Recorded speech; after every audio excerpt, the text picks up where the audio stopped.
महर्षि रमण की जीवन यात्रा में चौथा अध्याय है उनकी तपस्या। जब उनको आत्म साक्षात्कार हो गया और वे तिरुवन्नामलाई के मंदिर में आ गए।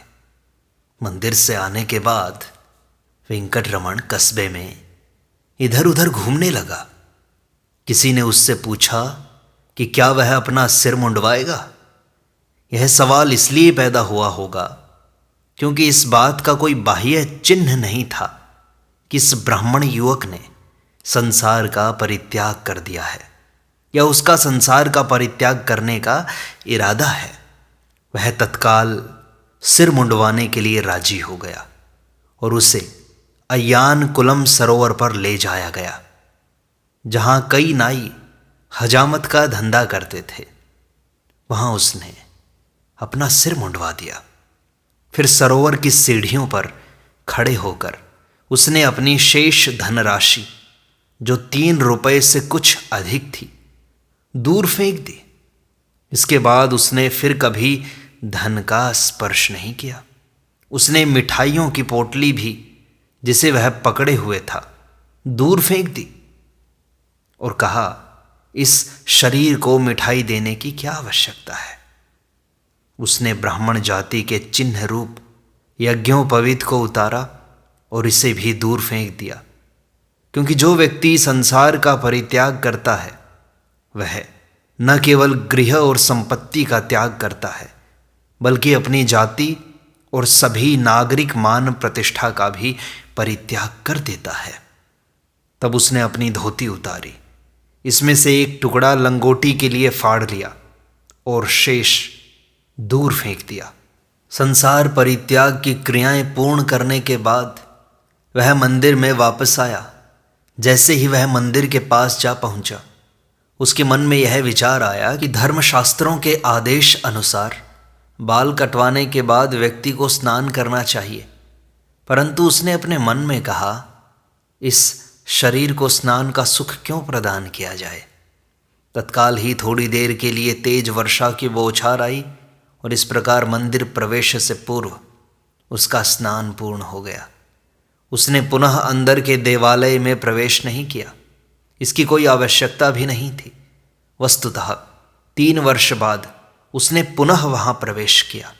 उसने सहस्र खंभों वाले महाकक्ष में पत्थर की ऊंची उठी हुई जगह पर अपना आसन जमा दिया।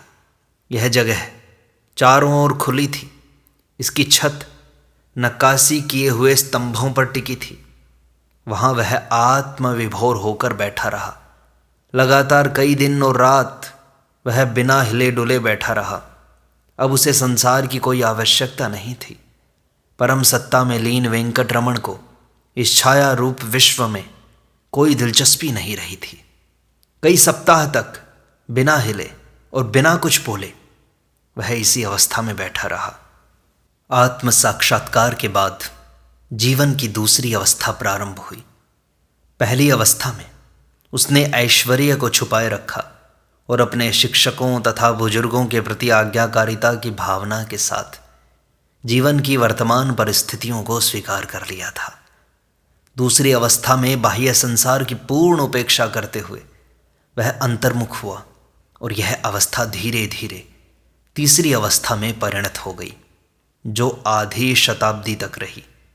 इस अवधि में मध्याह्नकालीन सूर्य के समान उन्होंने उन सबको प्रकाशित किया जो उनकी शरण में आए। ये अवस्थाएं उनकी मानसिक स्थिति की बाह्य अभिव्यक्ति मात्र थी। उन्होंने अनेक बार स्पष्ट रूप से यह घोषणा की थी कि उनके चैतन्य की अवस्था या आध्यात्मिक अनुभव में कोई परिवर्तन या विकास बिल्कुल नहीं हुआ था। शेषाद्री स्वामी नाम से एक साधु कुछ वर्ष पूर्व तिरुवन्नामलाई में आए थे। उन्होंने ब्राह्मण स्वामी, जिस नाम से वेंकटरमण उस समय विख्यात थे, उनकी देखभाल का काम अपने जिम्मे ले लिया। इससे सर्वथा लाभ हुआ हो ऐसी बात नहीं है, क्योंकि दूसरे लोग शेषाद्री को थोड़ा विक्षिप्त समझते थे और यही कारण है कि स्कूल के लड़के उसे तंग किया करते थे। उन्होंने अब उसके आश्रित, जिसे वे छोटा शेषाद्री कहते थे, उसको छेड़ना प्रारंभ किया और उस पर पत्थर फेंकने शुरू किए। कुछ ने तो बालोचित निर्दयता के कारण और कुछ ने इस कारण कि उन्हें यह देखकर बहुत कौतूहल हुआ कि एक व्यक्ति जिसकी आयु उनसे बहुत अधिक नहीं थी, एक बुत की तरह, पुतले की तरह बैठा हुआ था। एक लड़के ने, जैसा कि उसने बाद में बताया, वे उस पर इसलिए पत्थर फेंक रहे थे क्योंकि वे यह जानना चाहते थे कि वह असली है या नकली है। शेषाद्री स्वामी बच्चों को दूर रखने की कोशिश किया करते थे, परंतु उन्हें बहुत सफलता नहीं मिली। कई बार तो इसका उल्टा असर होता था। इसलिए ब्राह्मण स्वामी ने पाताल लिंगम में शरण ली। यह लिंगम सहस्र स्तंभों वाले महाकक्ष में अंधेरा और सीलन से भरा हुआ एक तहखाना था, जहां सूर्य की किरणें प्रवेश नहीं कर पाती थीं। मानव प्राणी तो कदाचित ही स्थान में प्रवेश करते थे।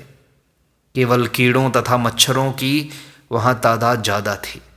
वे उनकी जांघों पर चिपट गए, उनमें जख्म हो गए तथा उनसे खून और पीयू बहने लगा। जख्मों के निशान जीवन पर्यंत बने रहे। उन्होंने जो कुछ सप्ताह वहां गुजारे वे नरक तुल्य थे, परंतु ब्राह्मण स्वामी परमानंद में मग्न थे। उन पर इस पीड़ा का लेश मात्र भी प्रभाव नहीं पड़ा। यह उनके लिए सर्वथा अवास्तविक थी।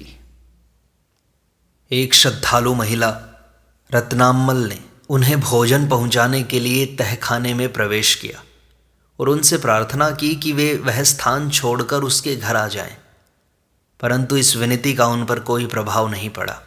उन्होंने इसे अनसुना कर दिया। वह एक साफ कपड़ा वहां छोड़ गई और उनसे प्रार्थना की कि वह उस पर बैठें या लेटें या उससे कीड़ों को हटाएं, परंतु उन्होंने इस कपड़े का स्पर्श तक नहीं किया। उन शरारती लड़कों को अंधेरे तहखाने में जाने से डर लगता था, इसलिए वे इसके प्रवेश द्वार पर पत्थर या टूटे फूटे बर्तन फेंकते थे और ये उससे टकरा कर दूर जा पड़ते थे। शेषाद्री स्वामी रक्षा के लिए सन्नद्ध हो गए, परंतु इससे लड़कों को केवल शरारत करने का और बढ़ावा ही मिला।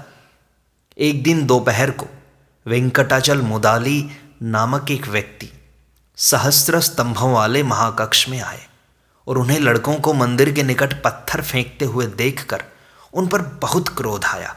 उन्होंने एक छड़ी ली और लड़कों को दूर भगा दिया। वापस आने पर उन्होंने शेषाद्री को महाकक्ष के अंधेरे तहखाने में से बाहर निकलते हुए देखा।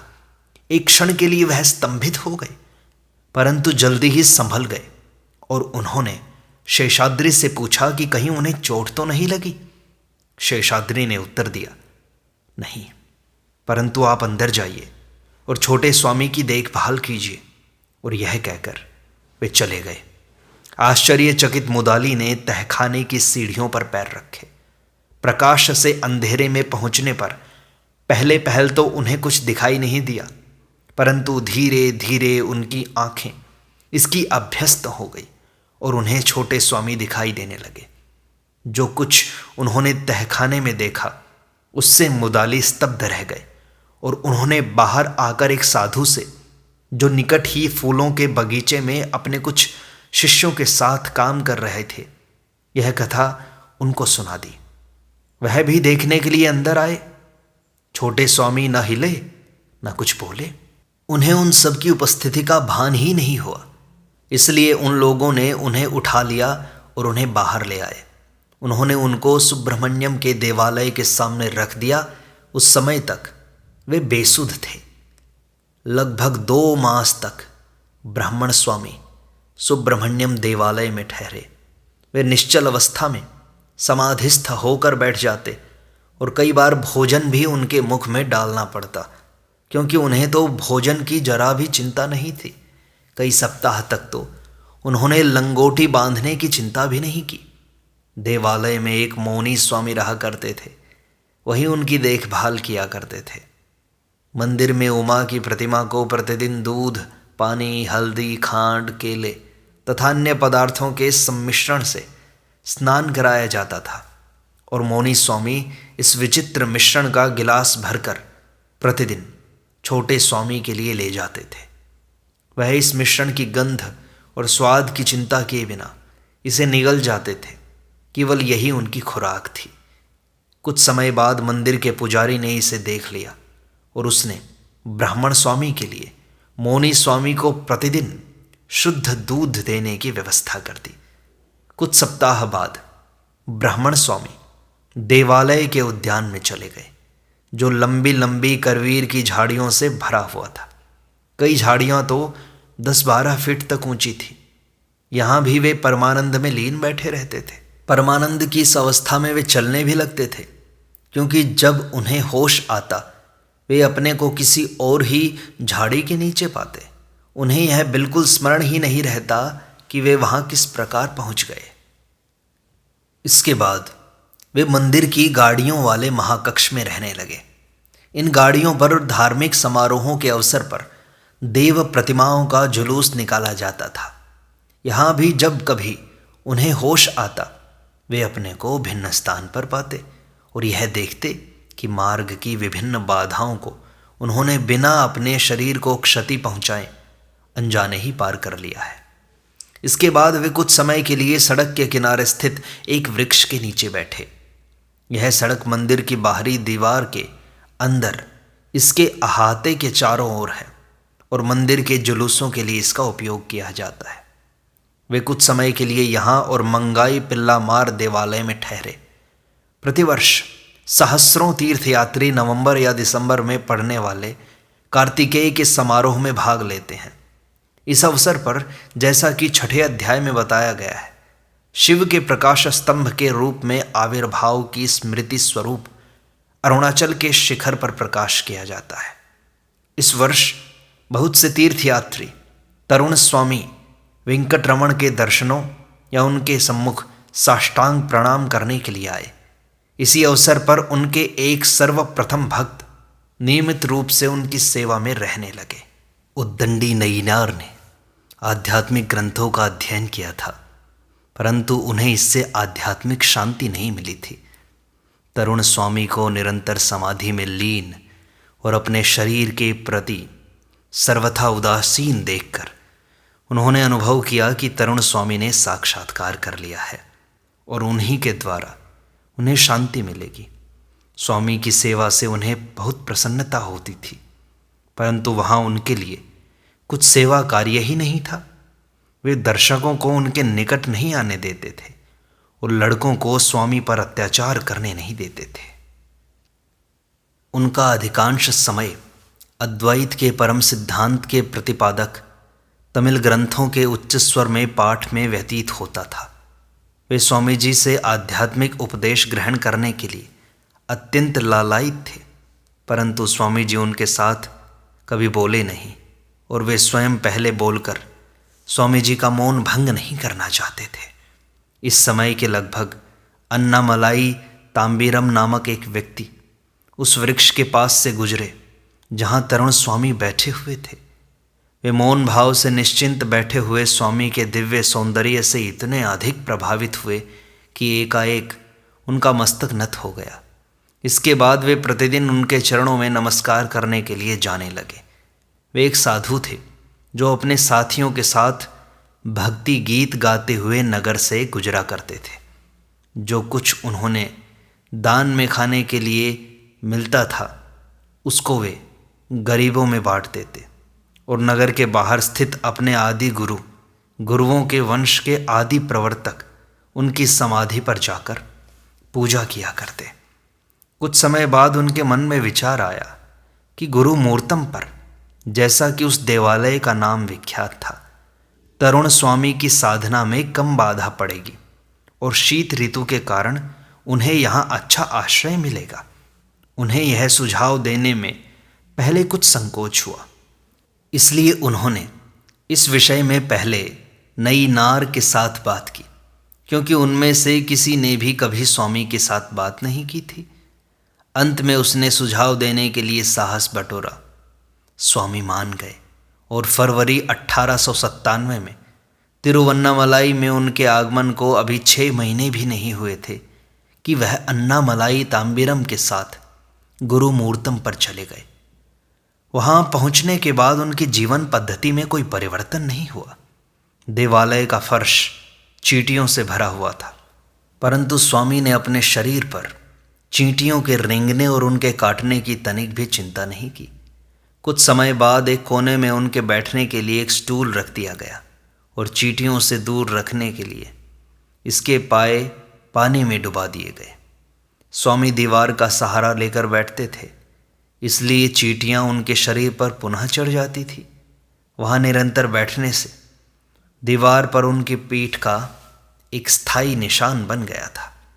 गुरु मूर्तम पर तीर्थयात्रियों और दर्शकों का तांता लग गया और अनेक व्यक्ति आकर स्वामी के सम्मुख साष्टांग प्रणाम करने लगे। कई उनके पास अपनी मनोकामनाओं की पूर्ति के लिए प्रार्थना करने आते और कई विशुद्ध श्रद्धा भाव से उनके पास आते। लोगों की भीड़ इतनी अधिक हो गई कि उनकी पीठिका के चारों ओर बांसों का एक घेरा बनाना आवश्यक हो गया, ताकि लोगों को स्वामी का स्पर्श करने से रोका जा सके। पहले तांबीरम अपने गुरु के मंदिर पर चढ़ाए गए चढ़ावे में से स्वामी के लिए आवश्यक स्वल्प भोजन दे दिया करते थे, परंतु वे शीघ्र ही तिरुवन्नामलाई से चले गए। वे नई नार से कह गए थे कि वे 1 सप्ताह में वापस आ जाएंगे, परंतु वे 1 साल से भी अधिक समय बाहर रहे। कुछ सप्ताह बाद नैयार को भी अपने मठ में जाना पड़ा और स्वामी के पास उनकी देखभाल करने वाला कोई भी नहीं रहा। भोजन के संबंध में कोई कठिनाई नहीं थी। अब तक स्वामी के कई ऐसे भक्त बन चुके थे जो उनके लिए नियम पूर्वक भोजन देना चाहते थे। अधिक आवश्यकता तो दर्शकों की भीड़ पर पहरा रखने की थी। शीघ्र ही एक और नियमित सेवक स्वामी जी की सेवा में आ गए। पलानी स्वामी नामक एक मलयाली साधु ने भगवान विनायक की पूजा में अपना जीवन समर्पित कर दिया था। वे कठोर तपस्या का जीवन बिता रहे थे। दिन में केवल 1 बार खाना खाते थे और वह भी पूजा में भगवान को समर्पित चढ़ावे में से। स्वाद के लिए भोजन में वे नमक तक नहीं मिलाते थे। उनके एक मित्र ने, जिनका नाम श्रीनिवास अय्यर था, एक दिन उनसे कहा, आप इस पत्थर के स्वामी के चरणों में जीवन क्यों बिता रहे हो? गुरु मूर्तम पर एक तरुण स्वामी रहते हैं। वे पुराणों में वर्णित ध्रुव के समान तपस्या में लीन हैं। अगर आप उनके चरणों में जाएं और उनकी सेवा में अपने को अर्पित कर दें तो आपका जीवन धन्य हो जाएगा। इसी समय दूसरे व्यक्तियों ने भी उन मलयाली साधु से तरुण स्वामी की चर्चा की और कहा कि उनके पास कोई सेवक नहीं है और उनकी सेवा से बढ़कर और बड़ा वरदान क्या हो सकता है। मलयाली साधु गुरु मूर्तम पर स्वामी के दर्शनों के लिए गए। उनके दर्शन मात्र से ही वे भाव विभोर हो गए। कुछ समय तक कर्तव्य भावना से प्रेरित होकर उन्होंने विनायक के मंदिर में अपनी पूजा जारी रखी, परंतु उनका हृदय तो स्वामी के चरणों में था और शीघ्र ही वे उनकी भक्ति में तन्मय हो गए। 21 वर्ष तक वे स्वामी की सेवा में रहे। वे स्वामी जी की कोई विशेष सेवा नहीं कर सकते थे। भक्तजन उन्हें भेंट में भोज्य पदार्थ दे जाते थे, परंतु स्वामी प्रतिदिन दोपहर को भोजन का केवल 1 प्याला स्वीकार करते थे। शेष भोज्य पदार्थ भक्तों में प्रसाद के रूप में बांट दिए जाते थे। अगर उन्हें किसी काम के लिए शहर जाना होता था, प्रायः किसी मित्र से कोई आध्यात्मिक या भक्ति संबंधी पुस्तक लेने के लिए, तो वे मंदिर को ताला लगा जाते और वापस आकर देखते कि वे स्वामी को जिस स्थिति में छोड़ गए थे उस स्थिति में ही वे बैठे हैं। स्वामी जी अपने शरीर के प्रति बिल्कुल उदासीन थे। उन्होंने इसकी पूर्णतः उपेक्षा कर दी थी। वे स्नान नहीं करते थे, उनके बाल बढ़ गए थे और उन्होंने जटाओं का रूप धारण कर लिया था। उनके हाथों के नाखून बहुत लंबे हो गए थे, मुड़ गए थे। कुछ ने इसे बड़ी आयु का चिन्ह समझा और वे आपस में कानाफूसी करने लगे कि उन्होंने यौगिक सिद्धियों के माध्यम से अपने शरीर के यौवन को बनाए रखा है। वास्तव में उनका शरीर बहुत दुबला हो गया था। जब उन्हें बाहर जाने की ज़रूरत होती तो वे बड़ी मुश्किल से खड़े हो पाते थे। वे उठने की कोशिश करते परंतु फिर गिर पड़ते। दुर्बलता के कारण उन्हें चक्कर आने लगते। अपने पैरों पर खड़ा होने के लिए उन्हें कई बार कोशिश करनी पड़ती। एक बार वे दरवाजे तक पहुंच गए और दोनों हाथों से उसे पकड़े हुए थे कि उन्होंने देखा पलानी स्वामी उन्हें सहारा दिए हुए हैं। कभी किसी की सहायता लेना वे पसंद नहीं करते थे।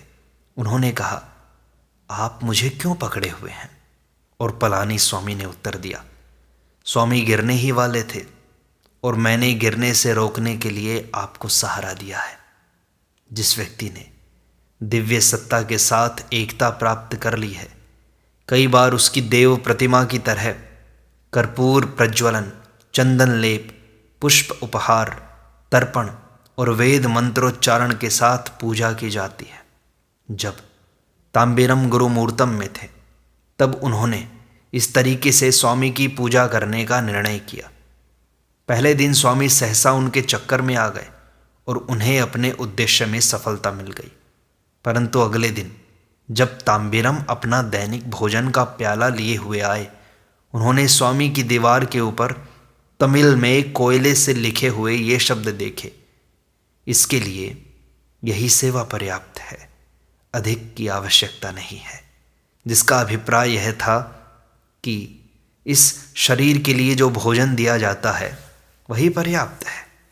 भक्तों को यह जानकर आश्चर्य हुआ कि स्वामी को लौकिक शिक्षा मिली थी और वह पढ़ व लिख सकते थे। अब स्वामी के दर्शनों के लिए आने वाले एक व्यक्ति ने उनके जन्म स्थान और नाम के संबंध में पता लगाने का निश्चय किया। वे एक बुजुर्ग व्यक्ति थे। वेंकटराम अय्यर उनका नाम था और शहर के तालुक कार्यालय में वे मुख्य लेखपाल थे। वे प्रातःकाल प्रतिदिन वहाँ आया करते थे और काम पर जाने से पहले स्वामी की उपस्थिति में कुछ देर तक ध्यानावस्थित होकर बैठा करते थे। मौन की प्रतिज्ञा का सभी सम्मान करते हैं और स्वामी के न बोलने के कारण लोग यह समझते थे कि स्वामी ने मौन व्रत धारण कर रखा है। परंतु जो व्यक्ति प्रायः नहीं बोलता वह लिखकर बात करता है। अब जब वेंकटराम अय्यर को इस बात का पता चल गया कि स्वामी लिख सकते हैं, तो उन्होंने उनका जन्म स्थान और नाम जानने का संकल्प कर लिया। उन्होंने उनके सामने पलानी स्वामी द्वारा लाई गई पुस्तक पर कागज पेंसिल लाकर रखी और स्वामी से अपना नाम तथा जन्म स्थान लिखने की प्रार्थना की।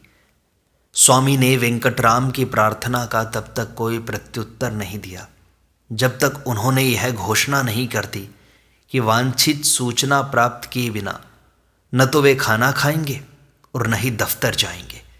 तब स्वामी ने अंग्रेजी में लिखा, वेंकटरमण तिरुचुजही। स्वामी के अंग्रेजी जानने से लोगों को और भी आश्चर्य हुआ, परंतु वेंकटराम तिरुचुजही शब्द से अचंभे में पड़ गए। स्वामी ने उस पुस्तक को जिस कागज पर रखा हुआ था यह जानने के लिए उठाया कि क्या यह तमिल है। यह पुस्तक पेरिया पुराणम थी, जिसका उन पर आध्यात्मिक जागरण से पहले बहुत प्रभाव पड़ा था। उन्होंने पुस्तक में वह स्थल ढूंढा जहां तिरुचुजही का एक नगर के रूप में वर्णन किया गया है और सुंदर मूर्ति स्वामी ने इसकी प्रशस्ति में गीत गाया है। स्वामी ने यह स्थल वेंकटराम अय्यर को दिखाया। मई 1898 में स्वामी को गुरु मूर्तम में रहते हुए 1 साल से ऊपर हो चुका था। वे पास के एक आम के बगीचे में निवास करने चले गए। इसके मालिक वेंकटराम नायकर ने पलानी स्वामी के आगे स्थान परिवर्तन का यह सुझाव रखा था, क्योंकि बगीचे में ताला लगाया जा सकता था और स्वामी एकांतवास का लाभ उठा सकते थे। स्वामी और पलानी स्वामी ने चौकीदार की कुटिया में अपना डेरा जमाया। बगीचे के स्वामी ने माली को यह आदेश दे दिया कि पलानी स्वामी की आज्ञा के बिना किसी को बगीचे में प्रवेश करने की अनुमति न दी जाए। स्वामी यहाँ 6 महीने रहे और यहीं उन्होंने अगाध ज्ञान प्राप्त किया। ज्ञान लाभ की किसी इच्छा के कारण ऐसा नहीं हुआ, अपितु यह ज्ञान अर्जन एक भक्त की सहायता करने की शुद्ध इच्छा के कारण हुआ। पलानी स्वामी आध्यात्मिक दर्शन के ग्रंथ अध्ययन करने के लिए लाया करते थे, परंतु जिन ग्रंथों तक उनकी पहुंच थी वे तमिल में थे, जिसका उन्हें बहुत कम ज्ञान था और इसलिए उन्हें उन ग्रंथों को समझने के लिए घोर श्रम करना पड़ता था। इस प्रकार उन्हें कठोर श्रम करते हुए देखकर स्वामी ने उन ग्रंथों का पूर्ण पारायण किया और उनकी शिक्षा का संक्षिप्त सार पलानी स्वामी के सम्मुख प्रस्तुत कर दिया। अपने पूर्व आध्यात्मिक ज्ञान के कारण वह एक ही दृष्टि में ग्रंथ के गूढ़ तथ्यों को समझ जाते थे और अपनी आश्चर्यजनक स्मरण शक्ति के कारण वे जो कुछ पढ़ते थे उन्हें कंठस्थ हो जाता था। इसलिए वे बिना किसी प्रयास के पंडित बन गए। इसी प्रकार उन्होंने बाद में संस्कृत, तेलुगु और मलयालम में लिखी हुई पुस्तकों के अध्ययन से और इन भाषाओं में प्रश्नों के उत्तर देकर उपरोक्त भाषाओं का ज्ञान प्राप्त किया। इस प्रकार महर्षि रमण की जीवन यात्रा में यह तपस्या नामक अध्याय संपूर्णता को प्राप्त होता है। शेष अगले अंक में।